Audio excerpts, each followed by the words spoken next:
جلیبیب رضی الله عنه دا یو صحابي د رسول صلی الله علیه وسلم په جومات کې اوسېدو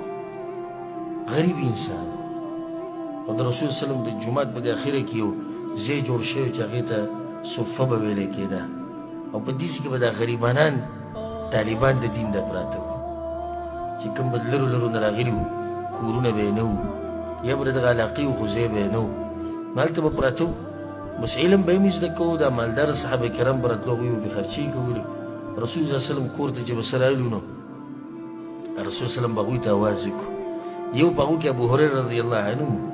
هغه هم د دې غریبانانو سره ناست غټ غټ صحابه کرام او غټ مجاهدین ګوره په دغه ځای کې پاتې شوي دي په دغه مدرسه کې د رسول صلی الله علیه وسلم سره د هغه غربت چې کوم په هغوی باندې و یو په هغو کې جلیبیب رضی الله عنه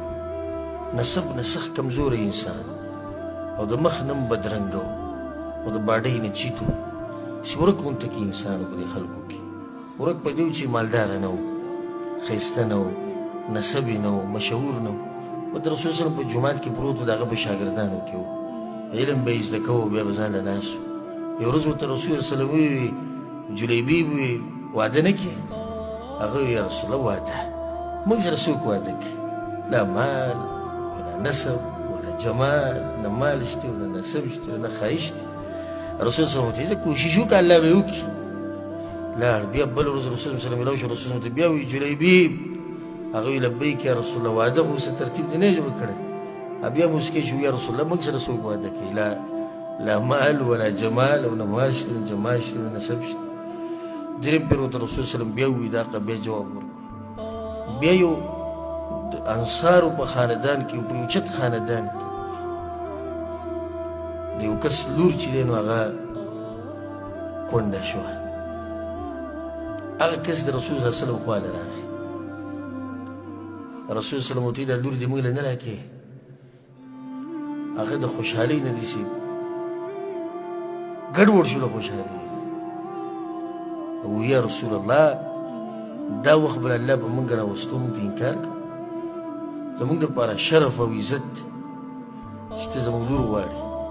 رسول زموږ ته ګوره ځان دپاره نه غواړه دغه جلیبیب دپاره غواړه هغه وایي جلیبیب زه کور کې مشوره کوم لاړ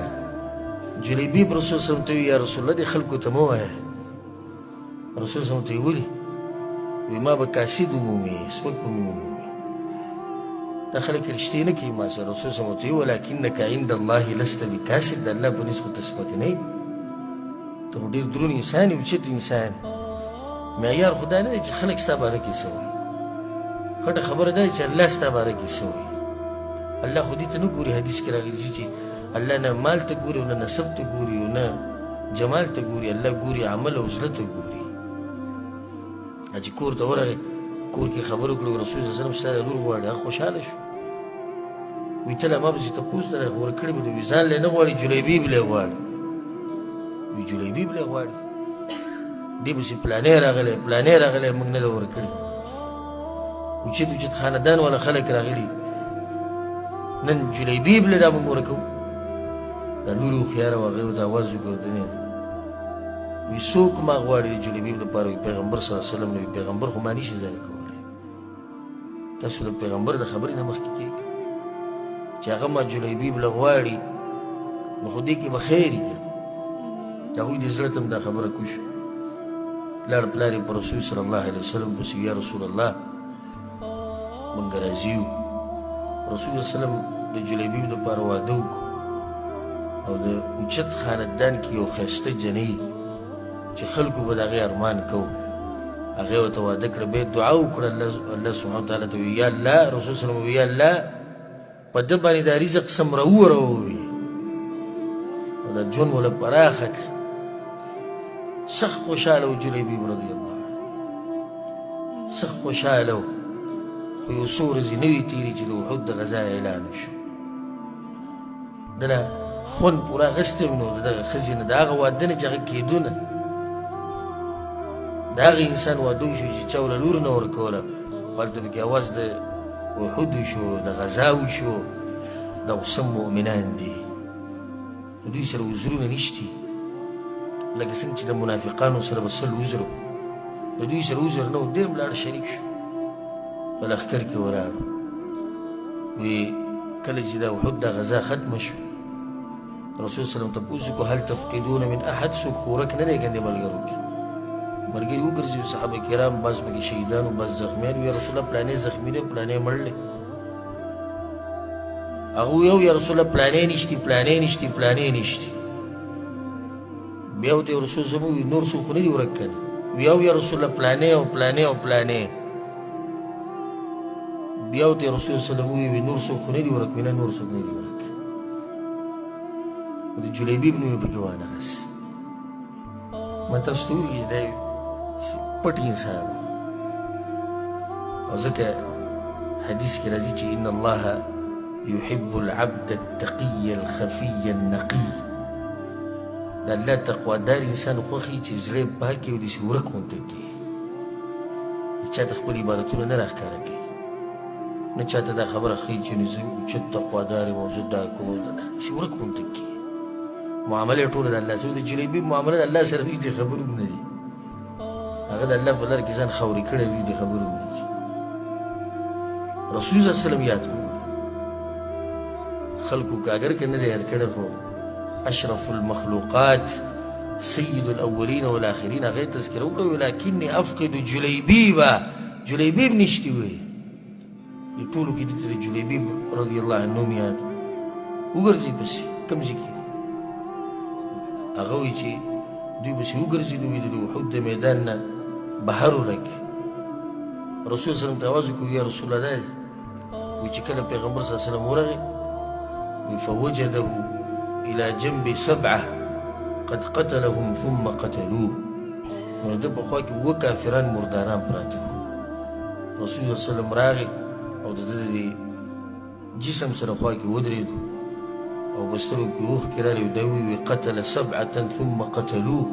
اووه کسان یې مردار کړي دي وي بیا یې دی وژلی دی وي هذا مني وانا من دې زما نه دی او زه د ده نه یم هذا مني وانا من دې زما نه دی او زه د ده نه یم صحابه کرام وی فوضعه على ساعديه هر سړي خپل مړی راوچت کړی و هر سړي خپل خپلوان راوچت کړي و کوم چې شهیدان شوي چا په کټ کې چا په څه کې او جلیبیب رضی الله عنه د رسول الله وسلم په دې زنګنانو هغه ته پروت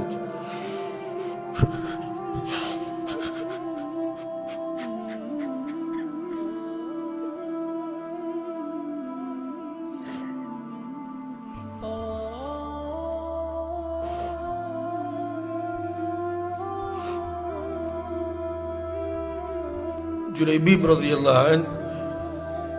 د رسول صلی الله علیه وسلم زنګنانو د هغه په مټو کې ليس له الا ساعداء النبي صلی الله علیه وسلم رسول صلی الله علیه وسلم دغه جنب د خپلو لاسونو کې نیولی فحفر له ووضع في قبره قبر وکنستی شو د خښولو پورې رسول صلی الله علیه وسلم په خپل غېږ کې نیولی او دا خبره به یې کوله وي دې زما نه دی او زه دلته نه یم دې زما نه دی او زه دلته نه یم رسول صلی الله علیه وسلم ته د هغه ایمان معلوم و د هغه تقوا د هغه دفاع د اسلام د هغه جوش د هغه جذبه ځکه زه تاسو ته دا وایم چې همیشه کوشش دا کوئ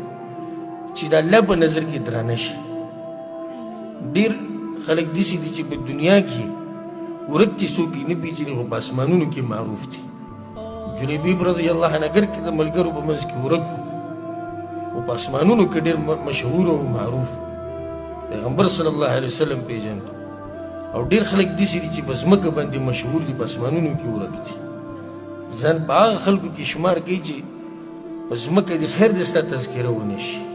د سر دې څوک تا پېژني نه خو چې په اسمان کې معروفې ملایک دې پېژني کله چې یونس علیه السلام د مهي په خېټه کې اواز وکړو لا اله الا انت سبحانك اني كنت من الظالمين نو ملائکو وی یا الله دا اواز اشنا دی خو د ناشنا ځای نه راځي چې دا ګوره څوک ته وایي نه پېژنو ځکه چې اواز د لرې نه راځو وګوره معروف دی وي اواز څه دی اشنا دی خو دا ځای د ناشنا راځي الله ورته وایي زما بنده دی یونس د مهي خېټې ته مې ګزار کړی دی ملایکو ورسه باره شو وی الله د خو به پلانی کار کوو د به پلانی کار کوو موږ به تا ته دا عمل راخېجو دا به راخېجو ملایکو په منځ کې مشهورو سپارش وکړو الله تعالی د مې د خېټې نه راوویست خو ډېر داسې دي چې په ځمکه کې معروف دي او چرچي دي او دروز او درز او شور او شغرب او پلانې او علانې او ملک صاحب او خان صاحب او مالدار او زورور او نسب والا او ښایسته او مشهور او په اسمانونو کې د هغه سره تذکیر